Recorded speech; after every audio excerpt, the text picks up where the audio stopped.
أعوذ بالله من الشيطان الرجيم بسم الله الرحمن الرحيم الحمد لله الذي لا يبلغ مدحته القائلون ولا يحصي نعماؤه العادون ولا يؤدي حقه المجتهدون الذي لا يدركه بعد الحمم ولا يناله غوص الفطن ثم الصلاة والسلام على أشرف الأنبياء والمرسلين حبيب قلوبنا وطبيب نفوسنا وشفيع ذنوبنا سيدنا ومولانا أبي القاسم محمد اللهم صل على محمد وآل محمد وعجل فرجهم وأحلى بيته الطيبين الطاهرين المعصومين المظلومين لا سيما بقية الله في الأرضين صاحب العصر والزمان خليفة الرحمن إمام الإنس والجان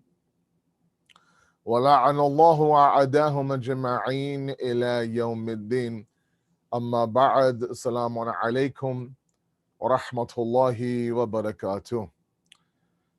Alhamdulillah, inshallah, all of you are doing well, and may Allah accept your amal as we slowly but surely now get through the month of Ramadan, and we are just a few days away from the midpoint of this month. And I only have a few more nights left with all of you.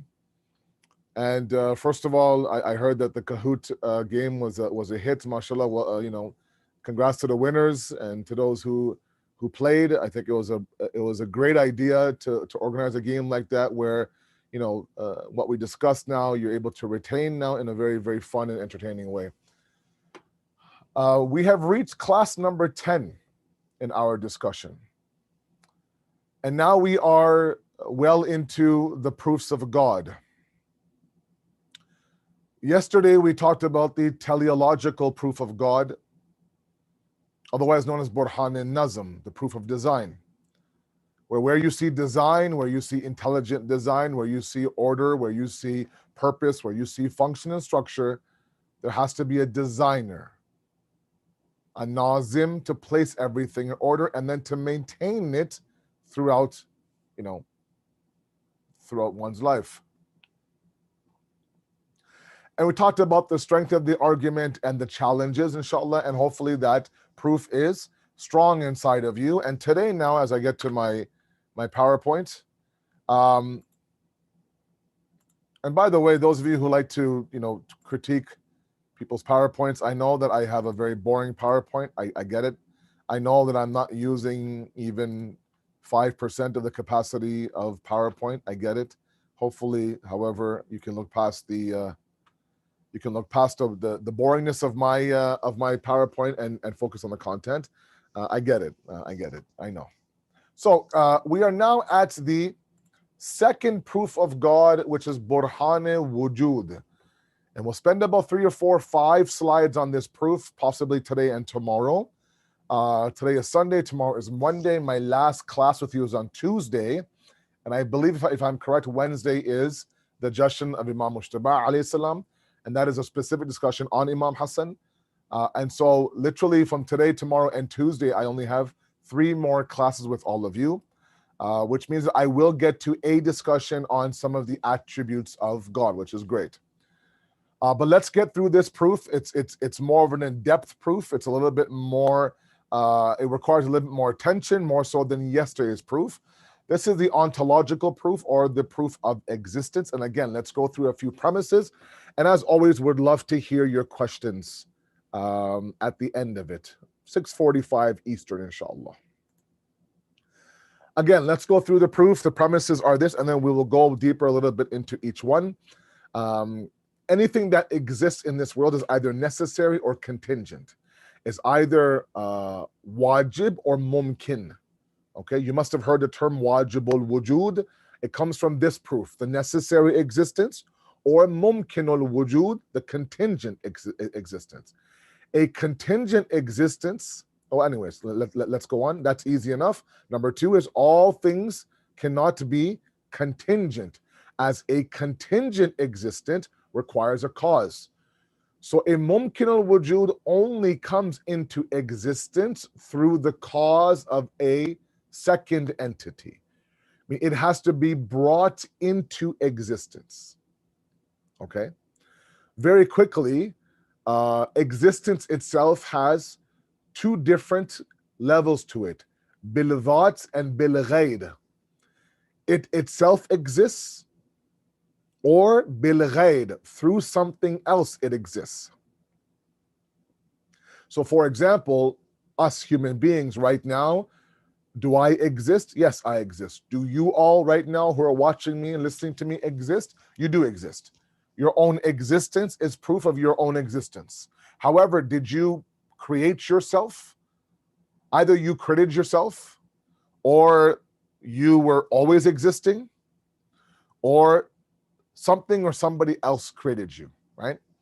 So obviously you couldn't create yourself, because you would have to you'd have to be existing to create, and it doesn't make sense. So either you've always been there, and it's not true. There was a moment where I wasn't in this world.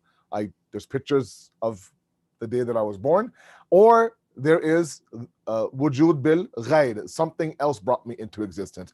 I am one manifestation of a contingent existence in this world. If everything that exists is contingent, then we would have what's called infinite regress. Okay, I'll go back to that talk I had with that Shia kid in Hyderabad year and a half ago. When we talked about this proof, when I talked about this proof, I asked him to go all the way back to a single cause of creation that itself is not an effect of something else. And he was okay with going infinite. Okay, so me, my father, his father, his father, his father, you, your mother, you're all the way back to when? To infinity. That's okay. That's okay. Unknown. And you know, there comes a moment now where the atheist now will say, okay, it's unknown, it's infinite, and we're okay with that. But again, that leaves a huge gaping hole of what the origin of the cosmos are, what the origin of mankind is. If you're okay with accepting infinite regress, then that's fine. That's fine. But eventually that will catch up to you, because that's not an answer. Okay? Infinite regress is not an answer. Okay?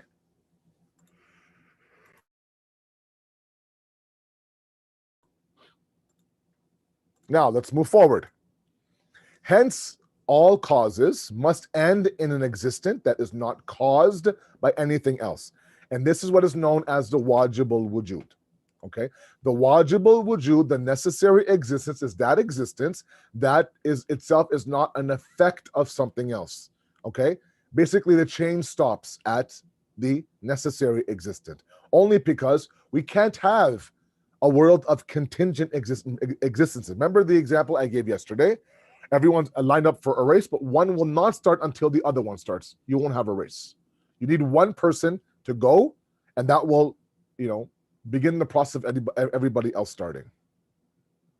Or in the name of Olympics now, you would say you'd have one guy say ready, set, go, and go, of course, would be that necessary existence to go ahead and trigger all of the contingent ones.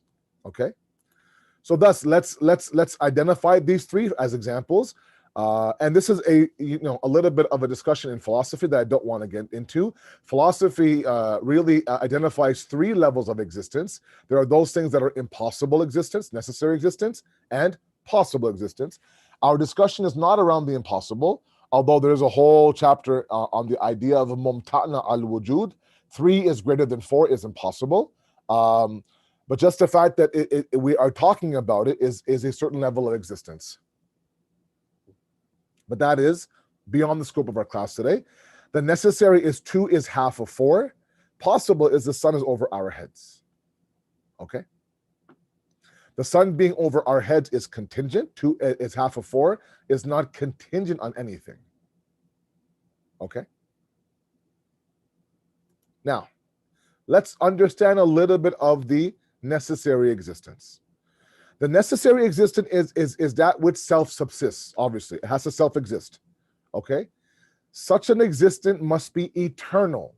The moment that we say that at one point it wasn't existing, that means that something took it from zero existence to existence, making it a contingent existing or a mumkin al-wujud. I know I'm saying existing a lot, but I have to. I'm sorry. Okay.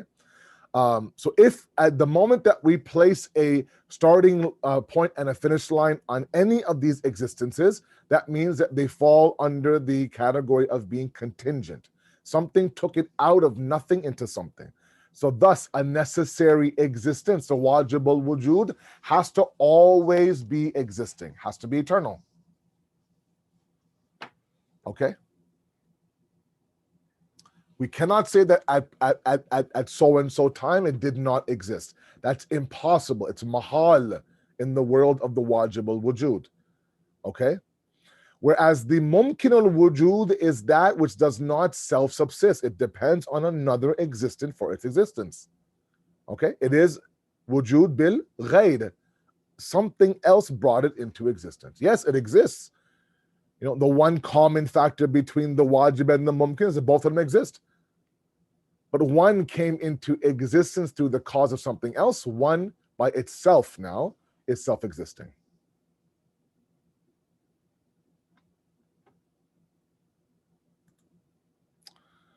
So thus there is no third type that can be conceived. Okay?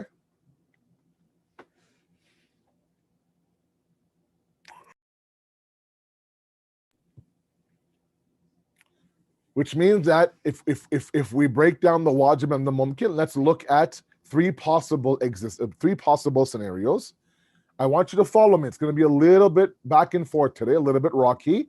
And I know that it's really close to iftar, so I'm asking for a lot from all of you. But this is a very, very important proof, more so than yesterday. Either we say everything is wajib al-wujud, or we say everything is mumkin al-wujud, or we say, you know, some this, some that. Okay, so let's examine these three in detail. Okay, these are the three possibilities.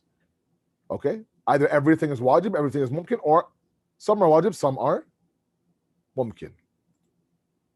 In the first and third assumption, okay, we have proven that a wajib al-wujud is present. Okay, what we want to do in this proof, guys, is prove that a wajib al-wujud is there. Okay, that's all we want to do. The proof of God is essentially the proof of the wajib al-wujud. Okay, because all the qualities that a wajib al-wujud have to have are the same qualities that God would have, because wajib al-wujud is God. So in the slide in front of you, the three possibilities, the first and the third assumption, the existence of a necessary existence is affirmed. It's confirmed. Okay, so we're good. Let's you know, we don't need to even examine the second assumption. But what if somebody says no? You know, I want the second existence, a second possibility where everything is mumkin. We talked about the fact that that's not possible, because then, you know, how can we explain, you know, how it came into existence? So a mumkin al-wujud was seen to depend on another existence called a cause for its subsistence. If all of the existences were contingent, again, I'm going to keep going now with this, then this would bring about an infinite regress, as there could be no first wajib or mumkin al-wujud to start things off. As if there was a first contingent, it would need another existence to exist, and so on and so forth. Okay? Hence, nothing would come into existence. Okay? If it relies on that first, and mumkin al-wujud is never first. Mumkin al-wujud requires a first to come into existence, therefore nothing would exist. So when you look back at the three possibilities, number two is impossible. Number two would mean that wujud in its essence and definition would not exist. So we ignore that. 1 and 3 is left, and in both situations, the wajib al-wujud is confirmed. Now, later on, as we understand the qualities of that wajib al-wujud, then we'll understand how and why everything can't be it, or some of it can't be it. Okay? I feel like I'm losing you guys today, but hopefully you guys are with me, inshallah. Okay? But because we know that things exist, and they do exist around us, we can't deny that. You know, one of the biggest proofs of one's existence is their existence. Okay? If I ask you, and no matter how much I try to convince you that you don't exist, you're like, Asad bhai, with all due respect, we respect you, we like you here in New Jersey, but you're wrong. I exist because I know I exist. I'm breathing, I'm standing, I'm sitting. I look at myself in the mirror. I can touch myself. I can, So the idea that nothing exists is not there. It must mean that because we have existences that at one point didn't exist, a wajib wujud must be in the picture. Okay? Must be in the picture. Okay? Now, let's bring this home through a diagram a little bit, okay? You have something that at one moment didn't exist. So let's say, for example, you and I. You and I at one moment didn't exist. For us to claim that we are eternal, you and I are eternal, is absurd. It's outside the realm of logic. Okay? There was a moment where you and I were not in this world. Okay? Or we were not anything, even in the previous world, alim arwah, whatever you want to call it, there came a moment where we were nothing. Okay, we were nothing. We were then brought into something. Okay. Now I want you to read the title very carefully in the box above. It says, the reality of the contingent existence in this perishing world. So in this dunya. At one moment in this dunya, we didn't exist. Okay? My young guys out there, 15, 16, 18, 19, 21 years old, you guys weren't always be there. You guys weren't always there. Now you are there. Right now you're in front of the device now. You're listening very carefully, inshallah. You're there existing. At one moment in this perishing world, we will again cease to exist. Kullu man alayha fan, the Quran says. Everything will perish. Our physical domain will perish. The reality of death is in front of us. The death is the death of the physical domain. That's where the soul separates the body. The body now is left here. The soul moves on to its next stage in this whole realm of creation. The question that this proof now looks to ask is that these arrows you see in front of you on your screen, what fills the gap in those arrows? There's a question mark. There's a question mark on above both of the arrows. Okay, what is it that pulls you from non-existing to existing, from existing back to non-existing? Okay, and and they both point to one reality being the wajib al-wujud. Okay, the necessary existence. Okay. Now, you can kind of see the picture forming now, guys. Okay? We call this wajib al-wujud God. Okay? And all of its attributes that it needs. So right away now, just to name off some on top of your head, just based on this screen alone, this wajib al-wujud always has to be eternal, number one. The moment that we make it finite, then of course we have to identify when did it come into existence. And the moment that we ask that question right away, it falls into the mumkin al-wujud category. So it has to be eternal, number one. Number two, has to have the power to create. Otherwise, he couldn't pull me out of non-existent. Number three, because existent, and we talked about the idea in the teleological proof, that because there is design in this world, and there's intelligent design, and there's wisdom behind the creations of this universe, that means that whatever created the elements of this universe has to have wisdom, intelligence, power. Now, there's one more thing I want to throw at you guys today, and that is that not only does it help us to exist, but it preserves our existence. It provides us with sustenance. It gives us the choice of free will. Again, that all comes from internally, right? So in the green box there on your screen, not only is it able to bring you into creation It's also there to sustain you, to nurture you, to grow you. So again, the lordship of this wajibul wujud, the rububiyah of this wajibul wujud is there.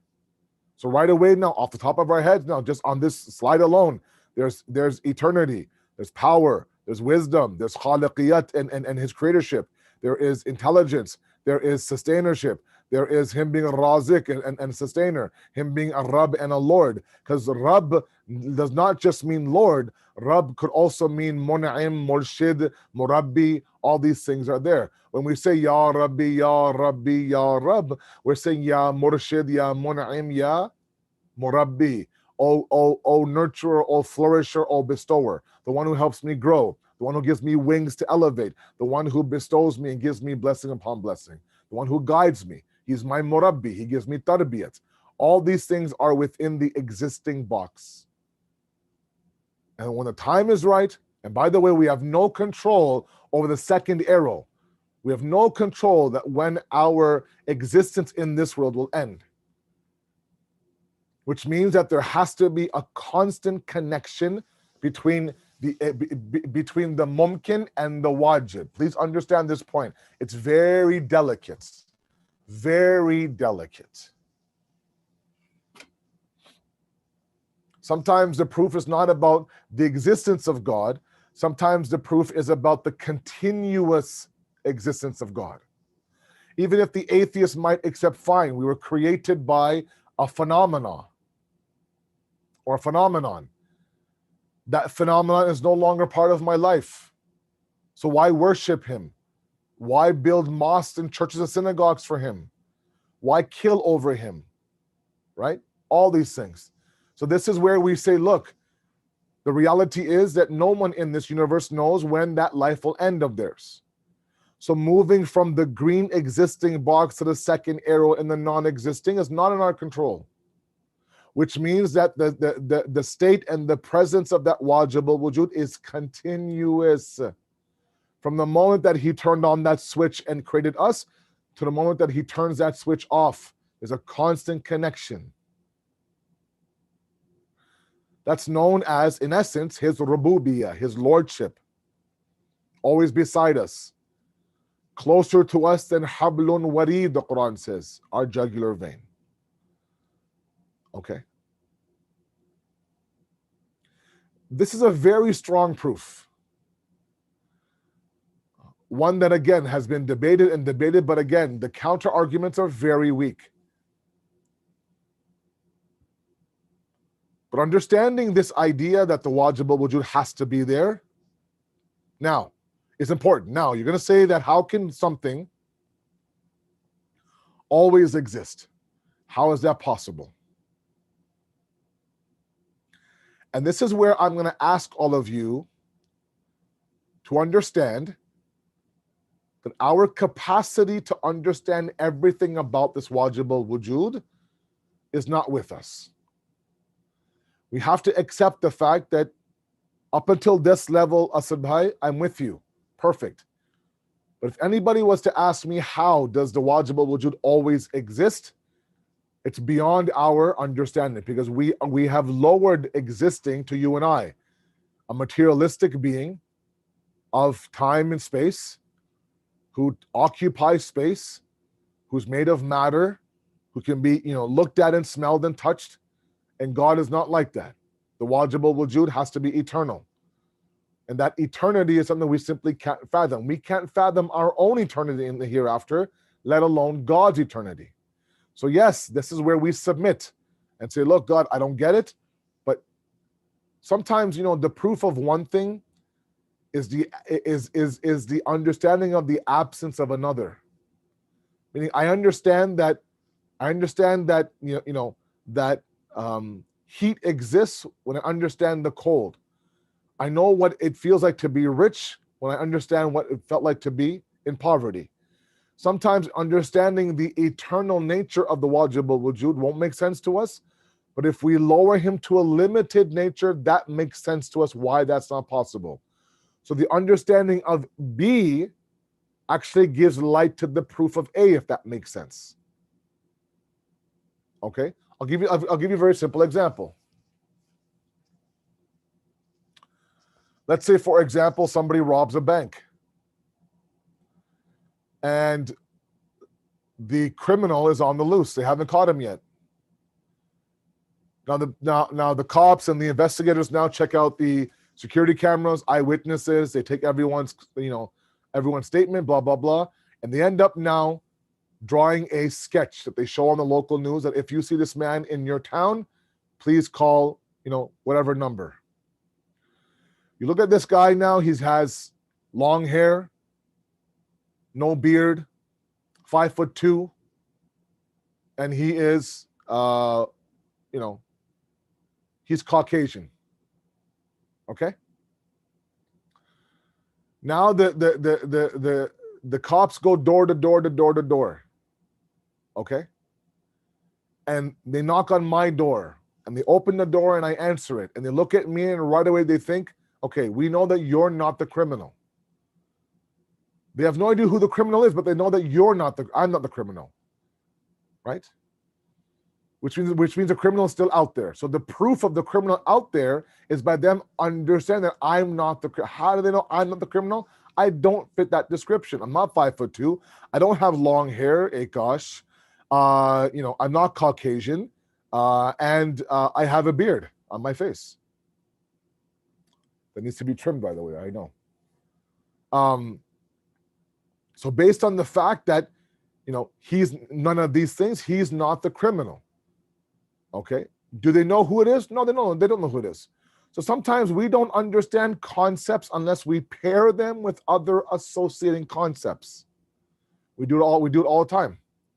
We don't know how good they are as a person, but we do know they belong to a good family. So we'll give them the benefit of the doubt. Those are small, mundane examples. To understand the eternity of the wajib al-wujud is beyond the scope of our capacity. I'll be very upfront. But what does make sense to us is the fact that he can't be limited. He can't be a contingent existence. Okay? And for that reason, he has to be eternal. And that's okay and enough for a proof. Okay? Every other quality that I've named so far, him being Azal and Abad, him being Qadir, a Khaliq, him being Hakim, him being Alim, him being Razik, him being a Rab, all those things should make sense to you without us going into any more slides. Based on this slide alone in front of you, it should make sense to you. I just whipped off 8 or 9 qualities of the Wajib al-Wujud. Now I can refer to him as God and Allah subhanahu wa ta'ala. But, other ones, for example, his life, his hay, his qudrat, his ilm, all these things may not be something that we can understand. We're limited beings trying to understand unlimited knowledge. We are a contingent existence looking after, trying to understand the wajib al-wujud. Something is going to get lost in translation, guys. We don't have the capacity. Okay, it's like you trying to pour a 2-liter jug in a 16-ounce glass. You'll fill the glass, but a lot of it will kind of spill out of the glass. Okay, so you'll get something, but you won't get the entire jug because you don't have the capacity to host the entire jug. Okay, so that is our discussion for today. It's a very thorough discussion. Hopefully, inshallah, it made sense to you.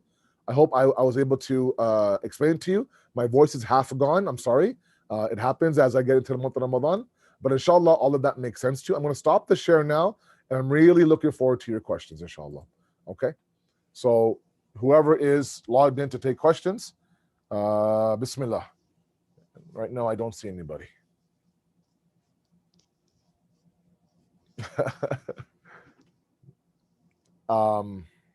Yeah. So, I want you, like I said, these are concepts that need to be digested, that need to marinate inside of you. Give it a couple of days.